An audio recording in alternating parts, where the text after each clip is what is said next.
राजस्थान की पहचान है ऊंट, और ऊंट किस करवट बैठ पाता है यह राजस्थान के लोगों में ये कह पाने में असमर्थ हैं, क्योंकि राजस्थान विधानसभा के चुनाव को लेकर लोग आश्वस्त नहीं हो पा रहे कि राजस्थान की राजनीति में ऊंट किस करवट बैठने वाला है। क्योंकि ना बीजेपी आश्वस्त है ना कांग्रेस, क्योंकि कांग्रेस जहां सरकार रिपीट करने की बात कर रही है तो बीजेपी ये कह रही है कि अब बड़ा बदलाव होगा और हम सत्ता में आएंगे।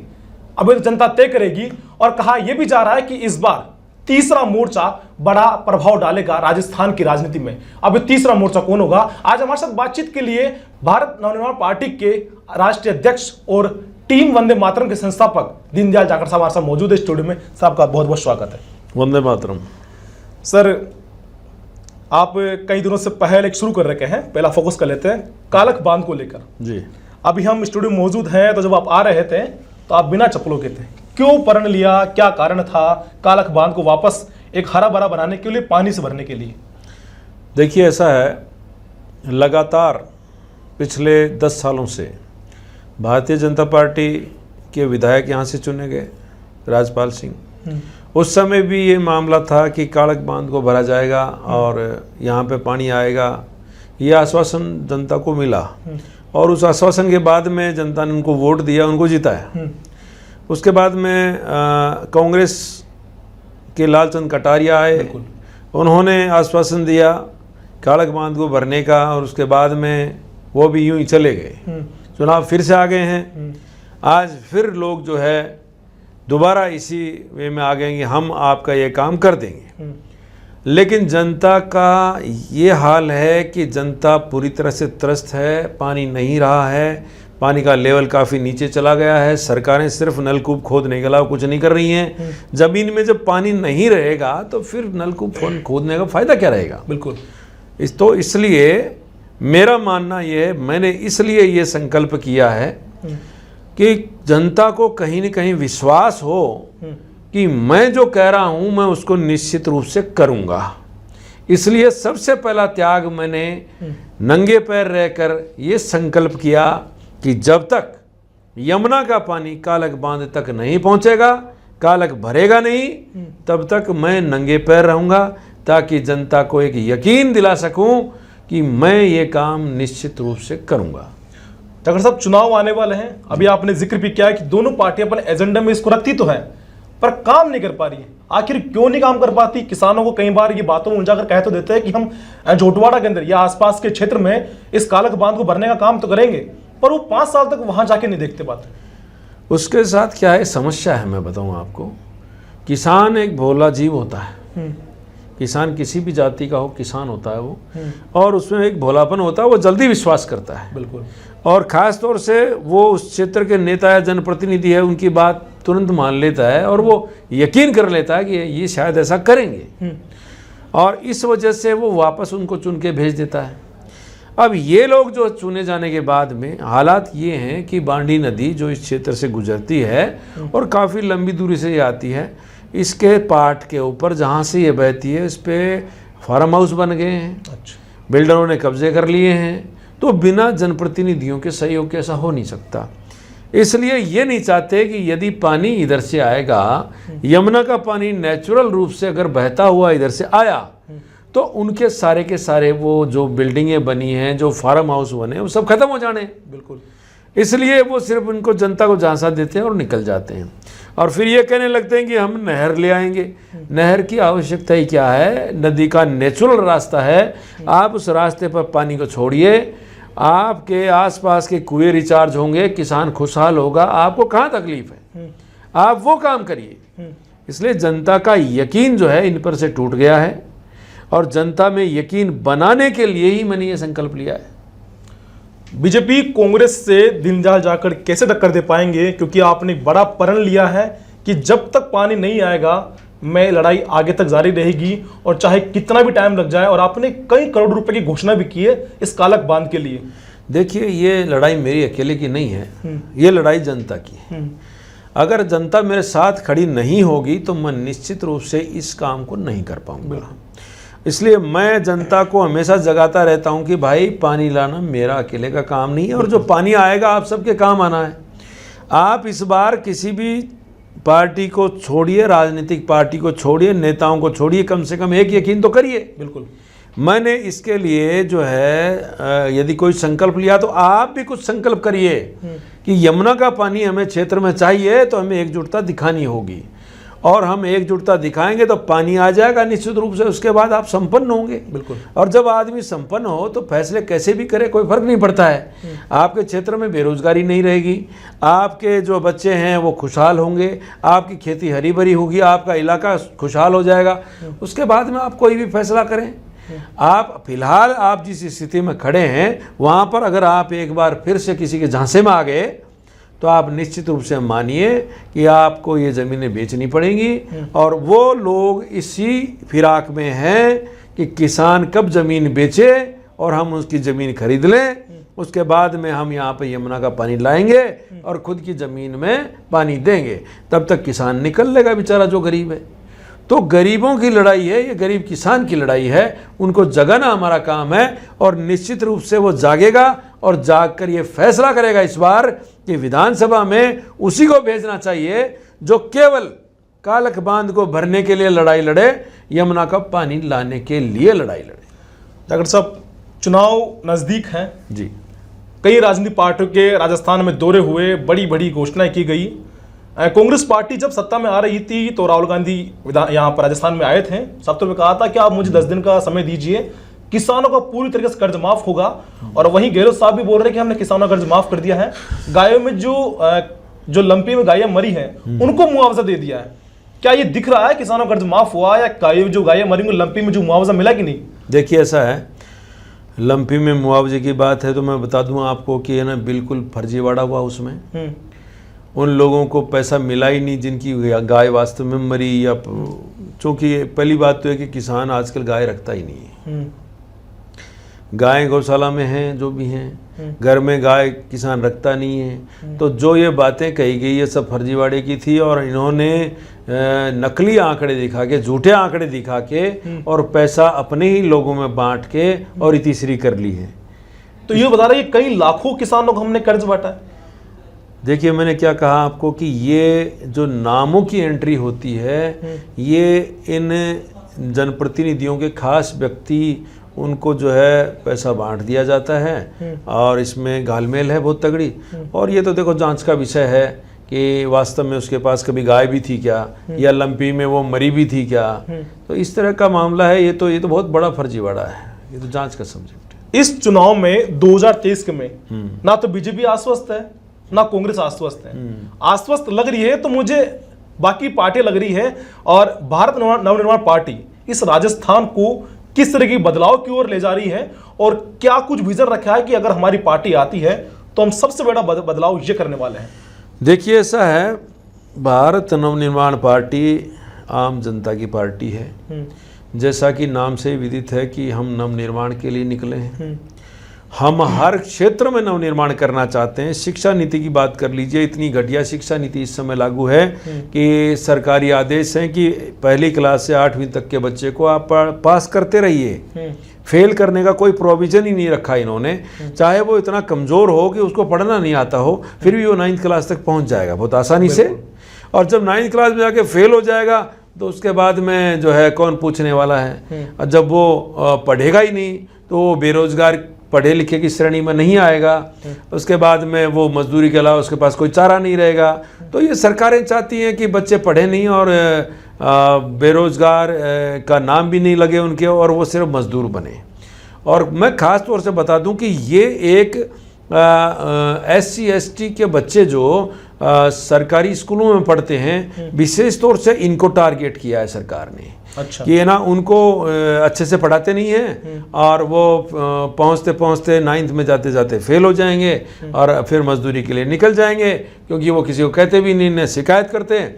तो इस मामले में बड़ा धोखा हो रहा है उनके साथ में। शिक्षा नीति में भी बदलाव हम करेंगे, हम आएंगे। तो कांग्रेस ने बड़ी बड़ी घोषणाएं की, पेंशन योजना लागू कर दी, विद्युत बिजली माफ करने की बात कर रहे हैं, महिलाओं को फोन बांटे गए और कई ऐसी योजनाएं, राशन कार्ड बांटे गए। क्या इन योजनाओं से वो आम जनता को लुभाने में आगे रह पाएंगे या फिर जो योजनाएं बांटी गई हैं क्या वो दलातर में सफल हो पा रही है? देखिए मैं बताऊं, ये चुनाव के समय में ही क्यों किया उन्होंने। यदि ये भला चाहते तो अपने सरकार बनते के साथ ही कर देते, लेकिन इन्होंने इस समय इसलिए लुभाया है कि उनकी सरकार एक बार फिर से आ जाए। अच्छा। और वो पुनः सरकार बनाने के चक्कर में मोबाइल बांट रहे हैं। तो जनता इतनी पागल है नहीं, मोबाइल भी ले लेगी और इनको वोट भी नहीं देगी निश्चित रूप से। और जैसा आपने एक सवाल किया था किसानों को लेके, तो मैं बता दूं कि ना किसानों का कर्जा जो है यदि माफ़ होता तो किसान आत्महत्या नहीं करता। बिल्कुल। अब मैं हमारे ही क्षेत्र की बात कर लेता हूं कि यहाँ पर एक फर्जी कंपनी, उसने जो है किसानों को लालच देकर लोन दिए और लोन देने के बाद में उसको लोन को 4 से 5 गुना, 6 गुना, 10 गुना मन मर्जी के हिसाब से वसूली करने लग गया। और उसने ये भी तय किया, किसानों को ये कह दिया कि भाई तुम है ना जो अपनी ज़मीन मुझे बेच दो, बेचो, तुम्हारे पास पैसा नहीं है। तो हालात ये हैं कि 7 लाख का लोन देने वाले से 70 लाख मांगे जा रहे हैं। बिल्कुल, आप उसी घटना जिक्र कर रहे हैं। अभी शहीद स्मारक पर बड़े सैकड़ों संख्या में किसान वहां बैठे भी थे और जी हाँ, अपनी आपदा बताई दी। वेद फाइनेंस की बात कर रहा हूं मैं। वेद फाइनेंस वाले जो हैं, महेंद्र वेद उनके संचालक हैं, और इन्होंने क्या किया है कि बड़ी साजिशन किसानों की ज़मीनों को हड़पने के लिए अपने एजेंट छोड़े, किसानों को लालच दिया और सस्ता लोन देने का लालच दिया। किसान ने लोन भी लिया, किसान ने लोन चुकाया भी, उसके बाद उसको एनओसी नहीं दी गई। और इन्होंने जब लोन किसान ले रहा था, कागजात में ऐसी हेरा फेरी की कि जिससे उससे पावर ऑफ अटर्नी भी करवा ली, उन्होंने सेल डीड पे साइन करवा लिए। और हालात ये हैं कि उन्होंने ज़मीन पे कब्जा करने की तैयारी और कुर्की करने की तैयारी भी करवा रखी है। और उनके जो चेक थे वो भर भर के उन्होंने लगा के 138 के मुकदमे कर दिए। और जो किसान पैसा लेके गया, उस कैश पैसे की रसीद नहीं दी उनको। बिल्कुल। और ये प्रत्यक्ष किसानों के बयान इस बात को साबित करते हैं। किसान साफ साफ कैमरा पे भी कहते हैं, आपने भी इंटरव्यू लिए हैं, साफ कह रहा है किसान कि हमने कैश पैसा लेके वहाँ गए, हमको रसीद नहीं दी, पूरे पैसे जमा कराने के बाद एनओसी नहीं दी। और ऐसी बदमाशी की शिकायत जनप्रतिनिधि से करने पर वो जो पैसा था उसका 4 गुना मांग लिया जाते ही कि आप और शिकायत करो जनप्रतिनिधि को, ये पैसा तो आपको देना ही पड़ेगा, आप मेरा कुछ नहीं बिगाड़ सकते हो। सर, कई किसान तो बोल रहे हैं कि अगर हम पुलिस थाने में कार्रवाई जाते हैं तो पुलिस भी कहीं उससे घबरा रही है कि वो एफआईआर दर्ज नहीं कर रही पुलिस। देखिए, पुलिस ने तो एफआईआर दर्ज करी भी नहीं है। 156(3) में कोर्ट के माध्यम से ही मुकदमे हुए हैं। और सारा क्या है कि मिली भगत का काम है, पुलिस दबाव में है, प्रशासन दबाव में होता है, और प्रशासन दबाव में नेताओं के होता है, जो जनप्रतिनिधि हम चुन के भेज देते हैं उनके दबाव में होता है। तो ये बिल्कुल सही समय है चुनाव में कि आपको अब फैसला करना है कि जनप्रतिनिधि आपको कैसा चुनना है। आपको जनप्रतिनिधि वो चुनना है जो जाके ऐसी कमरे में बैठ जाए, वापस आपको दिखाई नहीं दे, आपका काम नहीं करे, आपको घुसने नहीं दे, या ऐसा चाहिए जो बुलाते के साथ ही आपके पास आ जाए, जो आपके दर्द को, आपका दर्द जो है उसके खुद के दिल के दर्द में हो शामिल, और वो आपके लिए आधी रात को भी खड़ा रहे, जो आपके लिए त्याग कर सके सब कुछ। तो ऐसा जनप्रतिनिधि तो चुनने का समय है ये। तो जनता को उचित फैसला करना चाहिए। सामंती विचारधारा के लोग भी चुनाव में आ रहे हैं, निर्दलीय आ रहे हैं। बात तो वो करते हैं कि हम 36 कौम के साथ रखते हैं, लेकिन 36 कौम को साथ रखने की बात करने वाले नकली लोग हैं। वही लोग हैं ये जिन्होंने एक मामला हुआ था पत्रकारों पे हमले का, उसके दौरान उन्होंने पत्रकारों से मिलने के दौरान जो है वीडियो बनाया और फिर सामंती दबाव में आकर वीडियो डिलीट भी किया।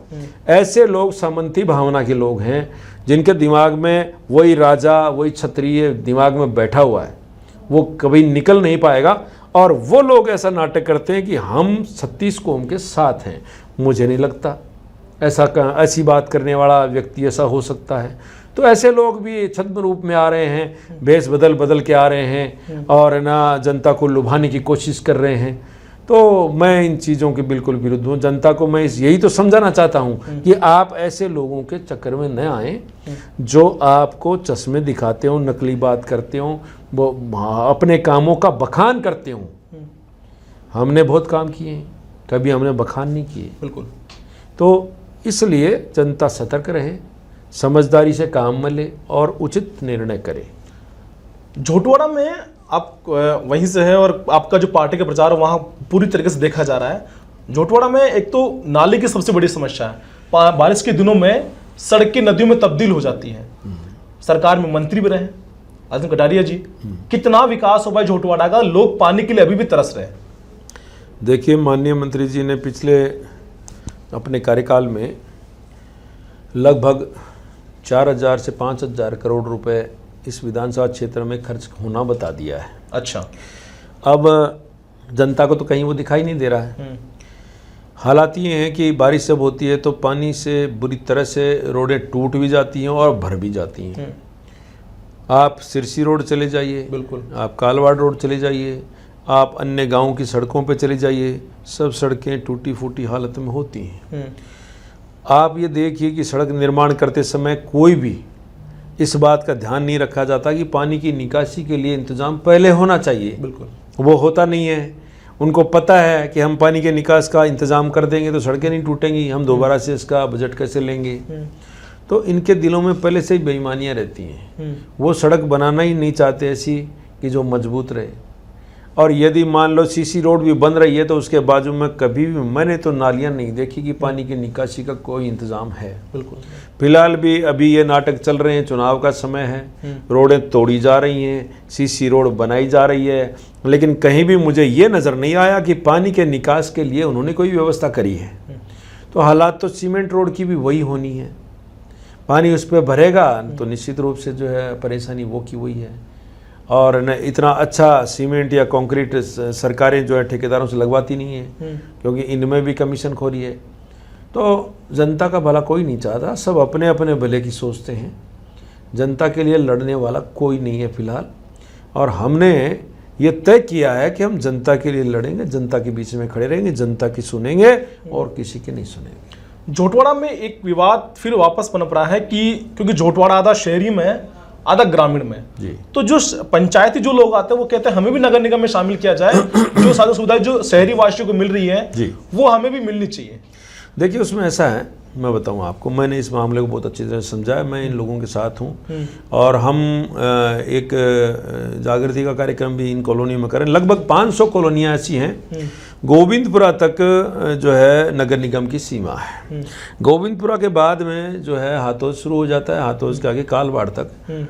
बिल्डरों ने बड़ी बड़ी कॉलोनियाँ काट दी हैं, लोगों ने वहाँ पे अच्छे अपने फ्लैट्स ले लिए हैं। सुविधाओं के नाम पर वहाँ कुछ भी नहीं है। अभी जो जिले बने उसमें हालात ये हुए कि जयपुर नगर निगम जो है गोविंदपुरा तक रह गया। उसके बाद में ये जयपुर ग्रामीण में तब्दील कर दिया गया। जयपुर ग्रामीण में तब्दील करने के बाद में हालात ये हो गए हैं कि वो लोग किसी भी तरह से नहीं रहे, वो जयपुर ग्रामीण में कहलाते हैं। पंचायत में जाते हैं तो पंचायत उनको कहती है आप हमारे में नहीं हो, आप जेडीए में हो। बिल्कुल। और है ना, जेडीए में जाते हैं तो कोई फैसिलिटी नहीं है, नगर निगम में वो है नहीं। तो हमारी मांग भी उनके साथ ये है कि भाई ऐसी कॉलोनियों का हमारी पार्टी आती है या हम यहाँ से जनप्रतिनिधि चुने जाते हैं तो मैं निश्चित रूप से ये कहता हूँ आपको कि वो जो कॉलोनियाँ हैं हम उनको नगर निगम ग्रेटर में शामिल करवाएंगे और उनको सारी फैसिलिटी उपलब्ध करवाएंगे और हम उनके लिए निरंतर लड़ेंगे। जागर साहब, आपके पोस्टर में और आपके जो घोषणा पत्र था उसमें मैं 2-3 जो पॉइंट मुझे याद आ पा रहे हैं वो है कि बच्चों को गोद लेना, गरीबों के लिए सहायता करना, गरीब परिवारों के लिए उनके लिए सुविधा देना। क्या जो मैनिफेस्टो तैयार किया है इसमें क्या कुछ प्रमुख बिंदु रहेंगे कि जैसे हम आते हैं तो इन प्रमुख बिंदु पे काम किया जाएगा, अगर सरकार बनती है ना बनती पर इन पे हम काम करेंगे कैसे? देखिए, ऐसा है, इसके लिए हम काम पहले से करते हैं। टीम वंदे मातरम हमारी संस्था है, 2014 से रजिस्टर्ड है और एक ट्रस्ट है हमारा ये।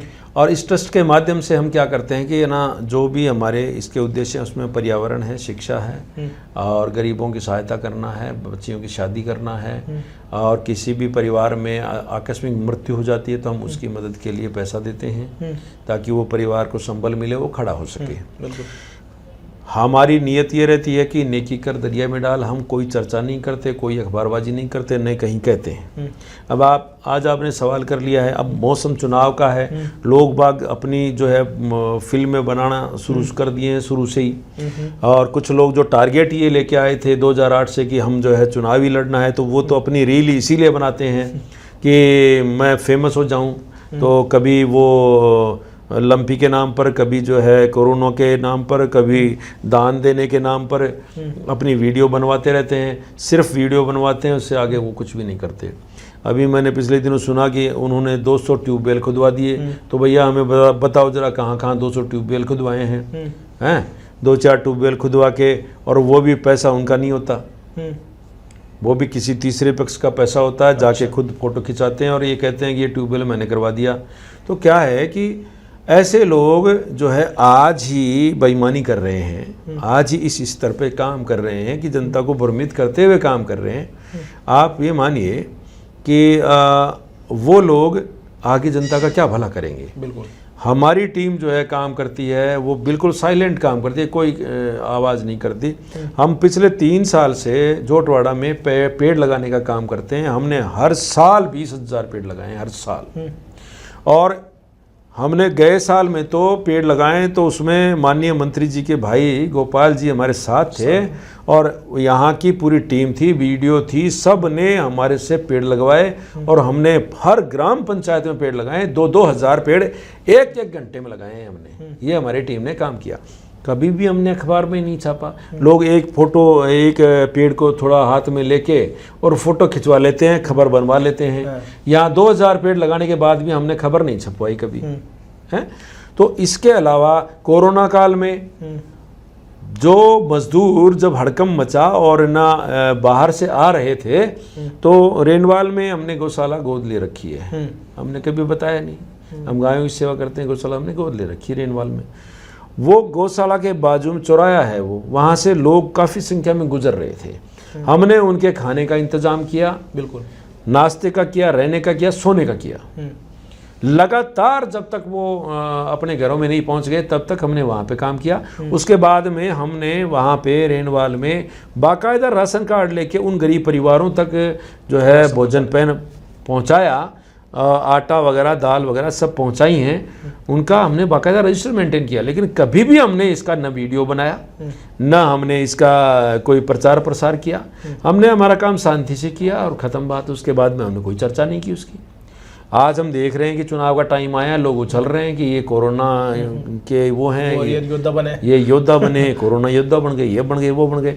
भाई पूरे कोरोना में मैं गाड़ी लेके पूरे कोरोना में बैठा नहीं घर पे, पूरे कोरोना में मेरी गाड़ी बराबर बाहर घूमती रही है और हम ऐसे लोगों की मदद करते रहे हैं। अगर साहब एक मुद्दा वापस चुनाव में आने वाला है, अपन स्टार्टिंग वो सवाल ले लिए कालख बांध का। आपका एक चर्चा में है कि आप कालख बांध के अंदर एक छोटी दिवाली बनाने वाले हैं और कई लाखों दीपक जो गाय के गोबर से बनाए जाएंगे।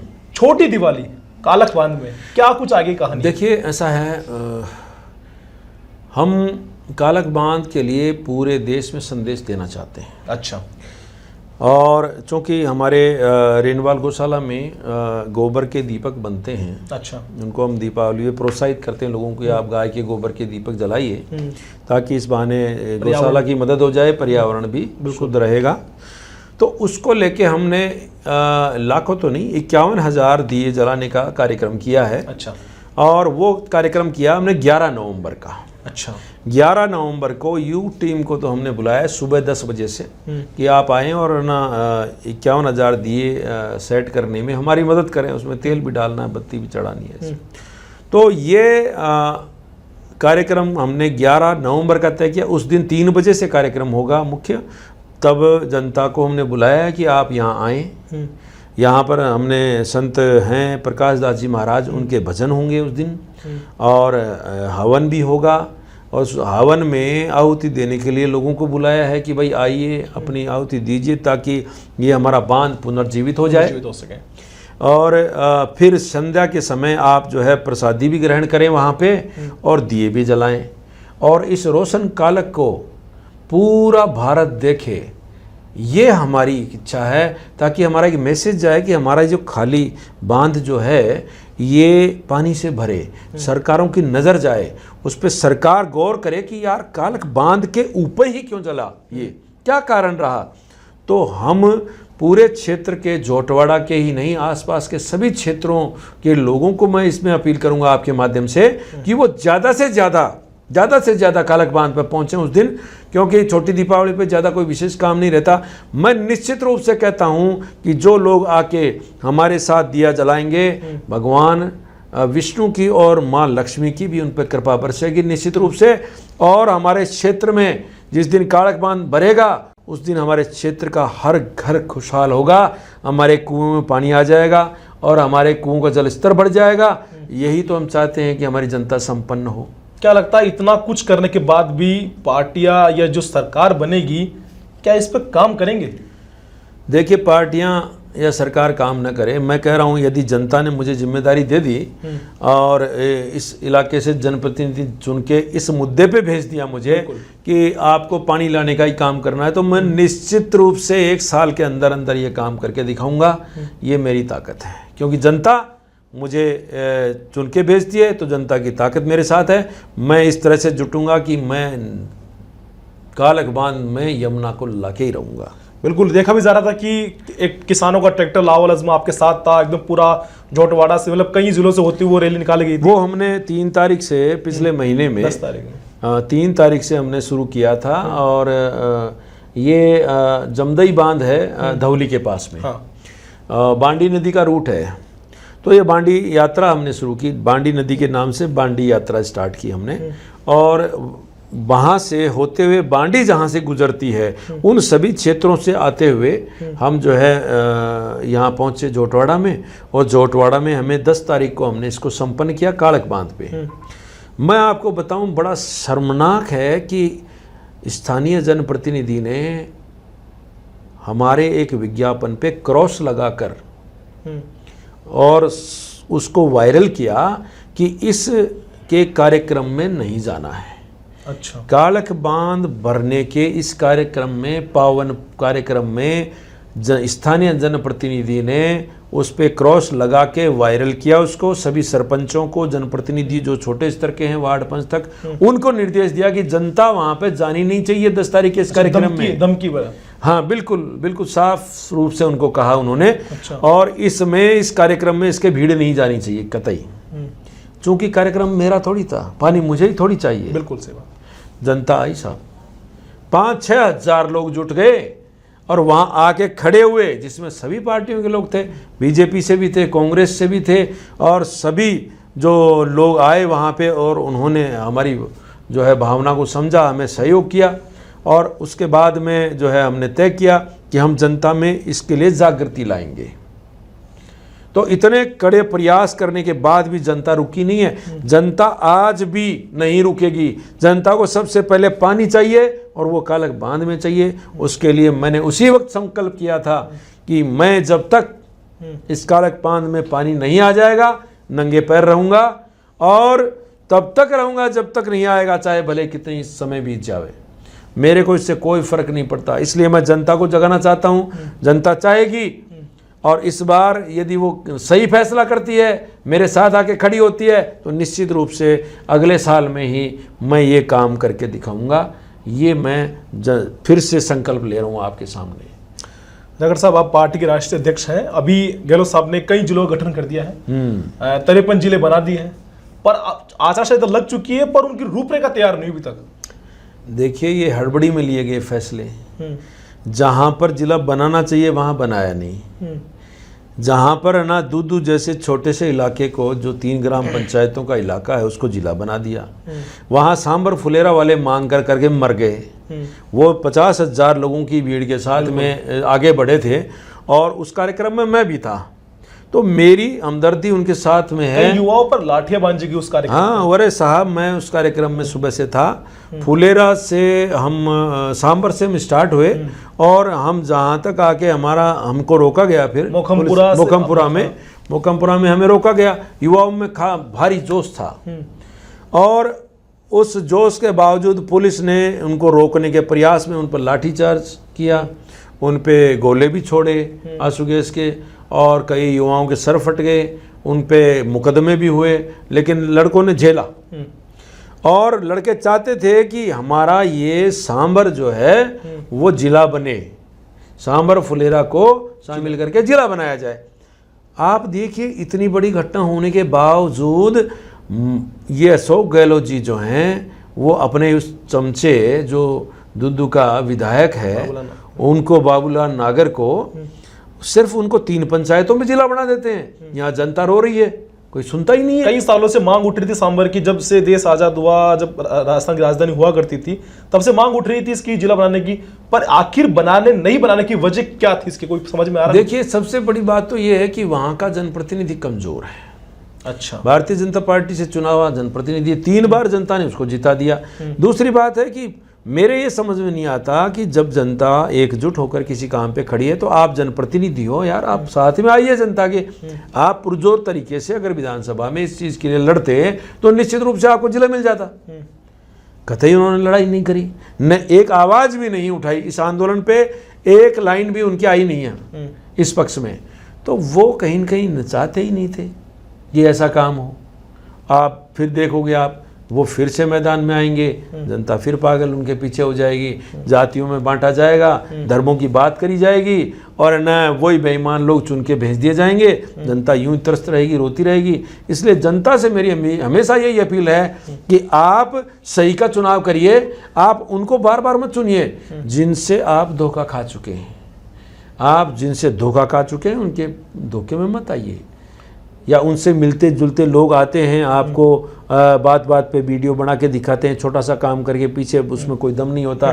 2013 में भी पेंशन दिए, 3 महीने चलाए, उसके बाद बंद कर दिए। उन लोगों की सूचियां हैं हमारे पास, तो उनको पेंशन बंद हो गई, अभी फिर उन्होंने पेंशन शुरू करी है, ये फिर हारेंगे, फिर जो है पेंशन बंद। मतलब चुनाव के वक्त ही लोग याद आते हैं उनको। हाँ बिल्कुल।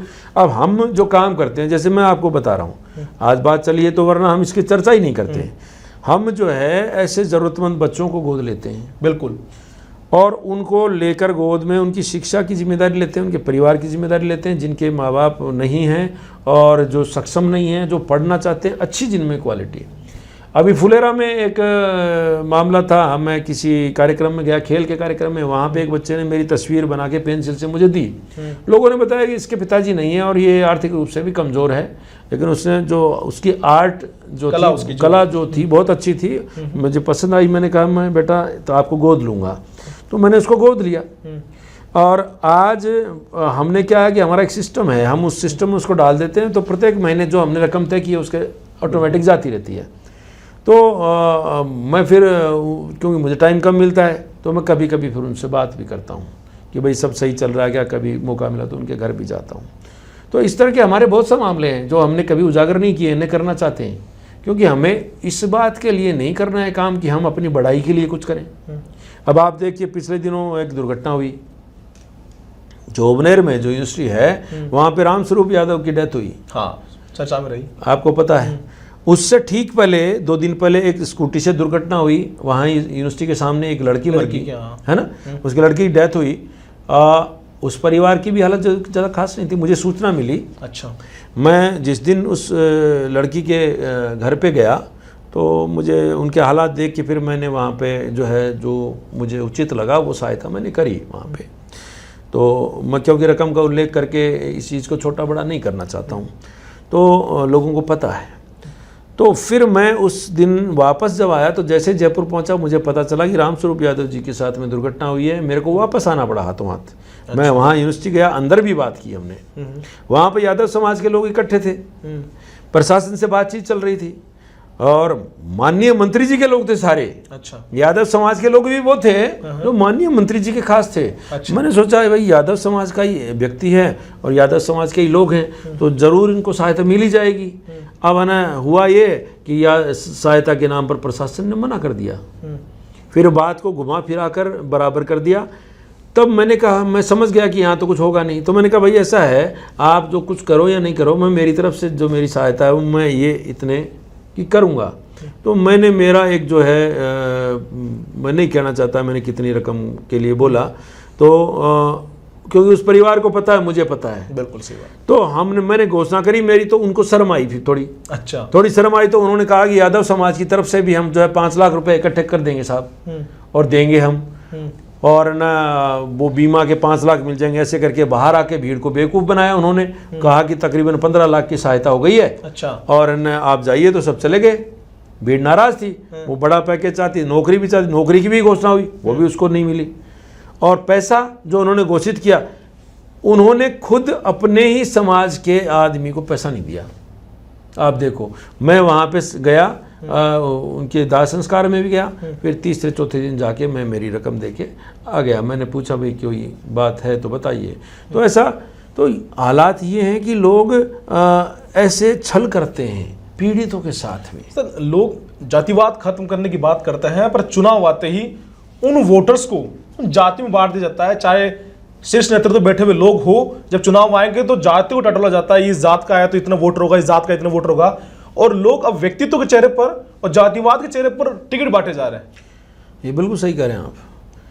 सरकारें क्या है, ये तय करती हैं कि काले रंग की भेड़ कितनी है, सफ़ेद भेड़ कितनी है, उनकी छटनी कर दी जाए ताकि उन भेड़ों को बताया जाए देखो तुम्हारा रंग काला है, तुमको इधर ही रहना है, बिल्कुल तुमको सफ़ेद वाली में नहीं जाना है।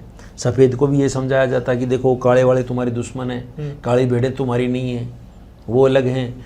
तो इस तरह से बांट कर बेवकूफ़ बना के और उनको इकट्ठा करके वोट लेके निकल जाते हैं। उसके बाद में काली और सफ़ेद भेड़ आपस में लड़ती रहती हैं, और उनके बाद पता चलता है भेड़ों को कि अपन तो ठगे गए, अपने पास तो कुछ है ही नहीं।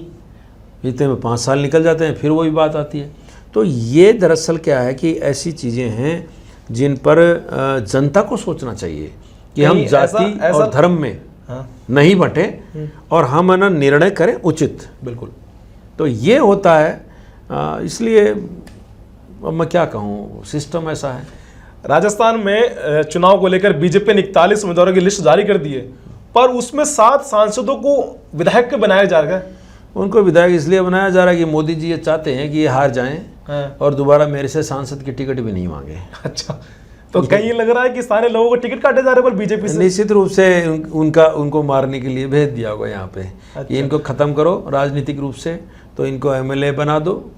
एमएलए ये बन जाएं तो कह देंगे भाई विधानसभा में रहो, और एमएलए नहीं बनेंगे, हार गए तो बहुत अच्छी बात है, इनको सांसद का टिकट नहीं देना पड़ेगा। दोनों ही सूरतों में उनको सांसद का टिकट वो नहीं देना चाहते हैं। ये बात तो उनकी भी समझ में आ गई होगी, इतने समझदार तो वो होंगे। जोटवाड़ा के अंदर से लग रहा है कि बीजेपी अब 3-4 फाड़े फट चुकी है, कांग्रेस में लग रहा है, पर ऐसा लग रहा है कि निर्दलीय वहां से बाजी मार सकते हैं। ये जनता पर डिपेंड करता है। जनता अगर इस चीज़ को समझ जाती है कि ये वही लोग हैं जो पिछले 10 साल से आपके सांसद भी थे, वही वापस आए हैं विधानसभा में जाने के लिए भी, तो जनता को समझना चाहिए कि जैसा व्यवहार उन्होंने सांसद के समय किया था वो वैसा ही व्यवहार एमएलए के समय भी करेंगे। अगर आप अभी भी इनको चुनने की गलती करते हैं तो आपसे बड़ा मैं कहूँगा कि अब जनता को समझ जाना चाहिए। बिल्कुल। ये हमारे साथ भारत नवनिर्माण पार्टी के राष्ट्रीय अध्यक्ष और टीम वंदे मातरम के संस्थापक। हमने कई मुद्दों को लेकर चर्चा की।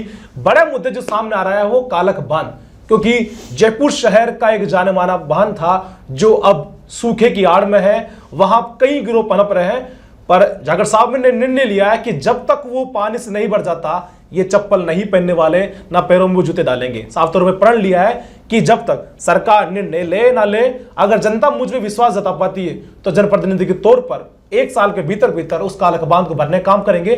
खैर, कई मुद्दों पर चर्चा की। साफ तौर पर जो टारगेट किया है वो है कि जोटवाड़ा में सांसद को वहां से उतारा गया है, तो कई जनता को अब तय करना चाहिए कि कौन आने वाला है और कौन नहीं, क्योंकि जनता जनार्दन होती है। और आगे कड़ी में किससे मुलाकात होगी, कमेंट करके